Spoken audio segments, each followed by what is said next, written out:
Silo হলো আধুনিক খাদ্য সংরক্ষণাগার, যেখানে আধুনিক প্রযুক্তিতে বিপুল পরিমাণ শস্য দীর্ঘ সময় মান বজায় রেখে মজুত রাখা যায়। এমনই একটি স্টিল সাইলো নির্মাণ শেষ হয়েছে 2 বছর আগে, কিন্তু এখনও চালু হয়নি। অর্থ সংকট, স্থায়ী জনবল সংকট এবং নিরাপত্তা ব্যবস্থার ঘাটতির কারণে 350 কোটি টাকার এ প্রকল্প অচলাবস্থায় পড়ে আছে।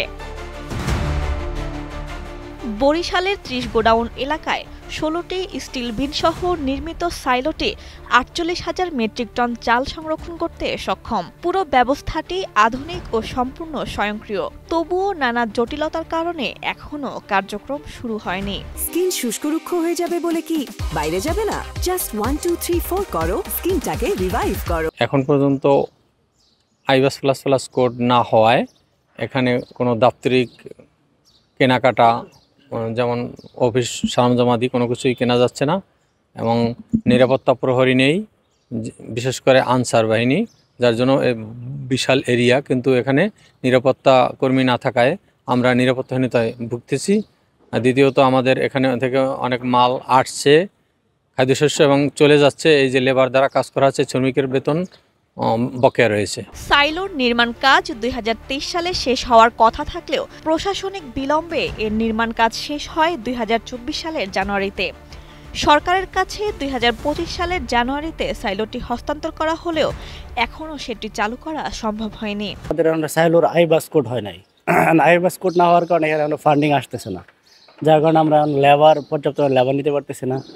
তারপর হচ্ছে যে আমাদের অপারেটর আছে 2 জন, আমাদের মেশিন আছে এখানে 4টা, চালাইতে পারতেছি একটা, আর 3টা মেশিন আমরা চালাইতে পারতেছি না। আর সবচেয়ে বড় প্রবলেম সেটা হচ্ছে এই নদীতে এখনো ড্রেজিং হয় নাই। ড্রেজিং না হওয়ার কারণে নদীর নাব্যতার কারণে আমরা এখানে জেটিতে এখনো লঞ্চ ঘুরাইতে পারতেছি না, যার কারণে আমরা এই নদীপথের এই রুটটা চালু করতে পারতেছি না। কর্তৃপক্ষ বলছে, বারবার জানানো সত্ত্বেও প্রয়োজনীয় পদক্ষেপ গ্রহণ করেনি মন্ত্রণালয়। তাই অনেক কাজই এখনো করতে হচ্ছে ব্যক্তিগত খরচে।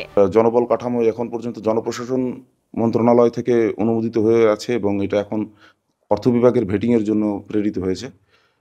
সেখানে আমাদের 42টি পদ সৃজনের কথা প্রস্তাবিত রয়েছে। এখন আমার এখানে আমরা আছি 20 জন, আমি সহ, এবং এই 20 জন দিয়ে আমরা ওই 42 জনের কাজটা একরকমভাবে করে যাচ্ছি আর কি। এবং আনসার নিয়োগের প্রক্রিয়া চলমান, সেখানে 15 জন আনসার পাওয়ার ব্যাপারটা প্রক্রিয়াধীন রয়েছে। সেই বিষয়টাও আমরা পরবর্তীতে আমাদের জন্য অনেকটা সুবিধা হবে। সংশ্লিষ্ট মহলের দাবি, খাদ্য নিরাপত্তা নিশ্চিতে নির্মিত এই সাইলোটি দ্রুত চালুর ব্যবস্থা নিতে হবে। বরিশাল থেকে জিয়াউল করিম মিনারের পাঠানো তথ্যচিত্রে ডেস্ক রিপোর্ট, কালের কণ্ঠ।